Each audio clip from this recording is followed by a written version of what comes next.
मेरा नाम ओंकार सिंह है। मैं राजस्थान के सीकर ज़िले से हूँ। फ़िलहाल मैं जयपुर में रह रहा हूँ।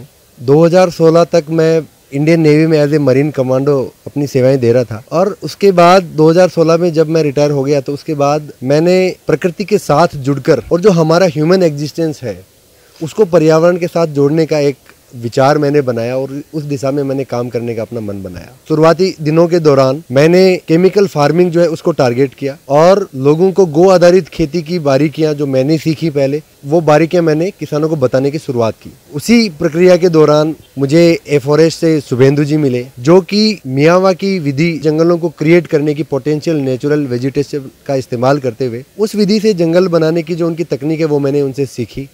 उनके साथ मैंने काफ़ी समय तक काम किया और विधि सीखते सीखते मुझे ये लगने लगा कि इस विधि को जो अब तक हो रहा है उसको कुछ और आगे भी ले जाया जा सकता है। अभी तक हम कुछ पर्टिकुलर जगहों पे टारगेट कर रहे हैं, जैसे फैक्ट्रीज हो गई, फॉरेस्ट लैंड हो गई, इंडस्ट्रीज हैं, स्कूल्स हैं। हम उन जगहों को सिर्फ टारगेट कर पाए। 1 साल से हम कोशिश कर रहे हैं कि किसान भी इस विधि को समझकर और इस विधि को अपने खेतों में इस्तेमाल करें। एक बार अगर ऐसे छोटे बड़े जंगल हमारी खेती की जगहों पर इस्टेब्लिश हो जाएंगे तो ज़मीन के अंदर ये इतना अच्छा फंजाई बैक्टीरिया का नेटवर्क इस्टेब्लिश कर देंगे, पूरी हवा का जो कार्बन है वो ज़मीन के अंदर ह्यूमस के रूप में इकट्ठा हो जाएगा। तो शायद जो आज हम फर्टिलाइजर की जिस मार को सहन कर रहे हैं, तो जब वो ह्यूमस क्रिएट हो चुका होगा तो शायद हमें वो फर्टाइल ज़मीन से कुछ उगाने के लिए वो रसायन ना डालना पड़े।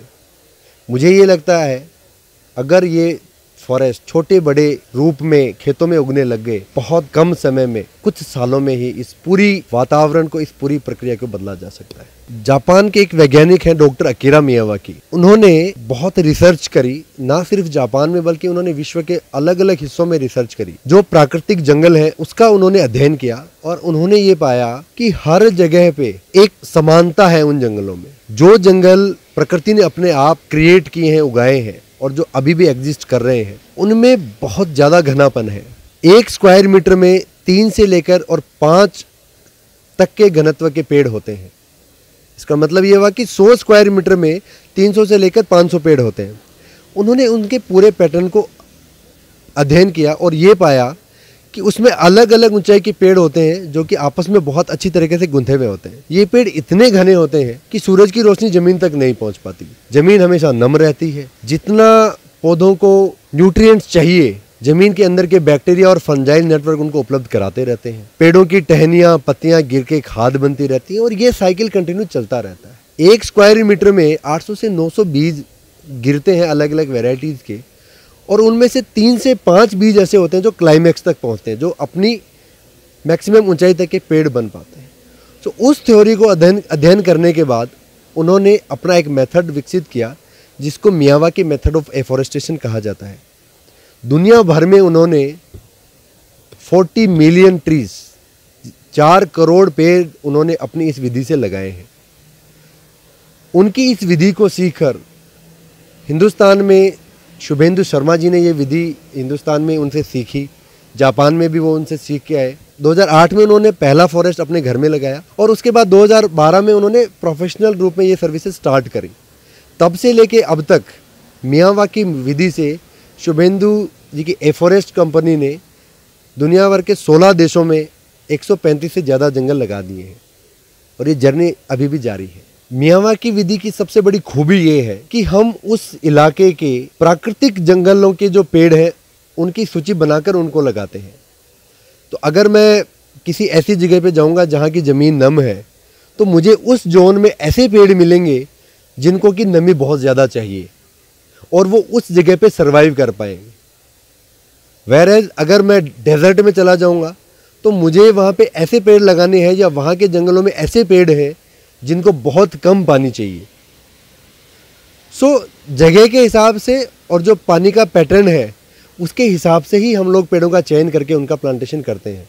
तो हमें कभी भी इस तरीके की समस्या नहीं आती है कि अगर सीम है, ज़्यादा है पानी, तो उस क्लाइमेट के हिसाब के पेड़ लगेंगे और अगर डेजर्ट है, बहुत सूखा है, तो उस वैरायटी उस जगह के हिसाब के पेड़ लगेंगे तो ये समस्या हमें नहीं आती। मेरा एक सपना है ये कि मैं इस मेथड को फार्मर्स के बीच भी ले जा पाऊँ। हम लोग इस पे काम कर रहे हैं, ये समझाने की कोशिश कर रहे हैं और हम एक बहुत बड़े प्रोस्पेक्टस के रूप में इसको देखते हैं कि आज के समय हमने कुछ एक परसेंटेज, मैं अगर बात करूं तो 0.5 या 0.25% ही हम टारगेट कर पा रहे हैं।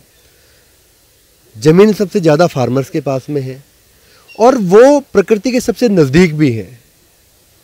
किसान जब एक बीज लगाता है तो वो मल्टीप्लाई 100 गुना होता है, 1000 गुना होता है। ऐसा मल्टीप्लिकेशन इस दुनिया में कहीं नहीं है। अगर किसानों ने इस चीज़ को समझा और अडॉप्ट किया इस चीज़ को, जिसके लिए हम काम कर रहे हैं, कोशिश कर रहे हैं, और छोटे बड़े जंगल अगर खेतों में लगने शुरू हो गए तो आप अनुमान लगाइए, आप अंदाज़ा लगाइए, एक तस्वीर में एक पिक्चर बनाइए कि आप जहाँ कहीं गुजर रहे हैं आपको एक छोटा सा जंगल दिख रहा है और उस जंगल का पोटेंशियल ये होगा कि वो जंगल अपने आप को दोबारा जनरेट करेगा, रीजनरेट करता रहेगा अगले 1000 सालों तक, अगले लाख सालों तक, जब तक ये सृष्टि कायम रहेगी।